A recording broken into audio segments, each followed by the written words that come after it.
This video isn't goats or puppies, this video is farm funding.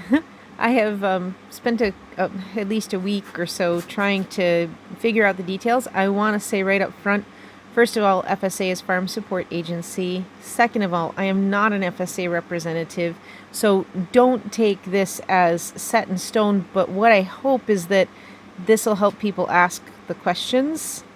So as you're looking at this, you can know a little bit more than I did about what questions to ask so that you have clarity, because it will differ, as interest rates differ, and it'll differ by state and which commercial lender you're using. So I'm going to put those things up there as a disclaimer. I'm also going to put a disclaimer that it's winter, my skin gets really stupid dry, so I have blue gloves on right now. I'll be pointing to this, and I hope that doesn't distract anybody.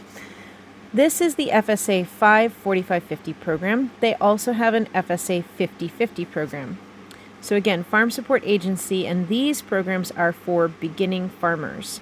It is to help people get their first within the first 10 years, get their farm purchased and established. And so they have specific programs to try and help new farmers. One of the things I misunderstood that I'm going to say immediately was I didn't understand at first that these loans, the 45% loan and the 50% loan, those run concurrently. You are paying FSA their 45% at the 1.5% interest while paying your commercial lender their half at whatever their interest rate is.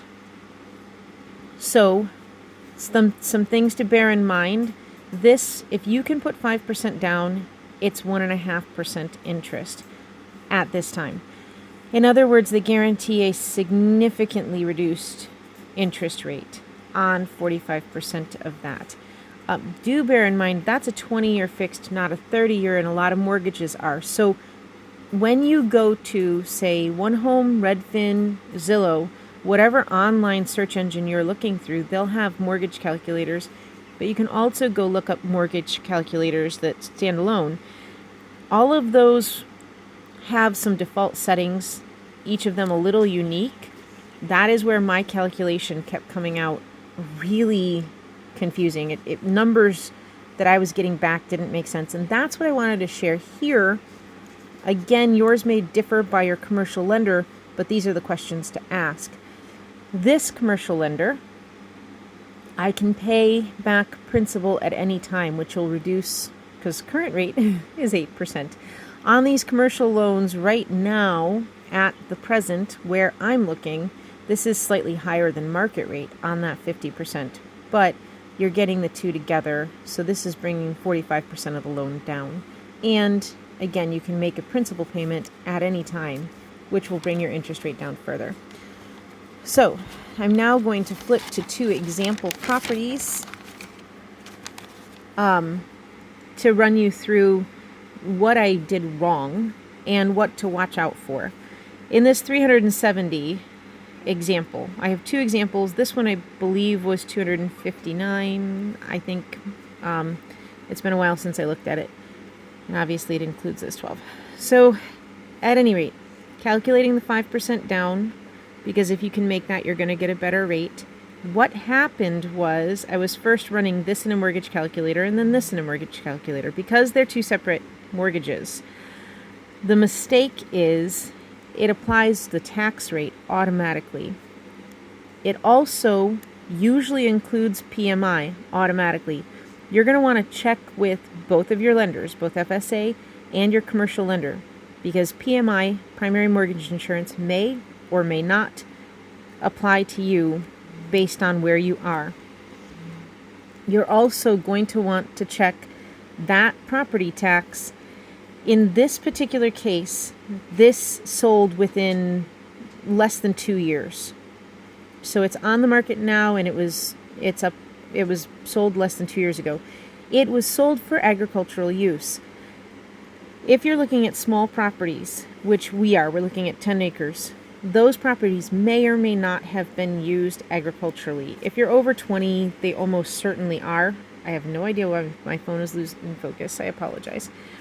But if it is 10 acres, that may have been just somebody's own, they decided to have a really big backyard. I've seen it. So you're going to want to know, did it recently sell, and was that at an agricultural rate? I apologize. Then either split that tax rate. The mortgage calculators usually allow you to change these parameters, so you can remove PMI and you can change the tax rate if necessary. So adjust it so that it's either spread out over both. For ease of calculation, I just added it to the FSAs, which is why here on my recalculation it looks as though those numbers are close. They're not actually close, but I put the taxes just into the FSAs so that I just had a simple calculation. But bear that in mind. Double check your tax rate. If you're on a small property, find out what it was taxed as recently. And if it didn't sell recently, websites like Zillow, Redfin, One Home will assume a residential rate of taxes. Where you are, that could be the same, but where you are, that could be substantially different. And a quick example, my neighbor up the road has 12 acres, we have 10. They don't use it for agricultural use, and so they get the residential rate. Similar property, and theirs is just 2 acres larger. The majority of their 2 acres is in woods. Here, for farms, the woodland isn't counted because that's on slopes that people cannot farm. So they don't actually tax our our forest land on our annual taxes here. So our taxes on fairly similar properties are $110 per year, and theirs is $660 some per year. That is literally 6 times as much. So you definitely want to look into that if you want an accurate number. Again, it depends on where you are, because in some places it may not be significantly different, but other places it could be huge, and it'll absolutely throw your calculation. So again, I am not an FSA representative, but a lot of times what you need to know is what questions to ask. So I hope that somebody finds this helpful, and I apologize for the shaky camera.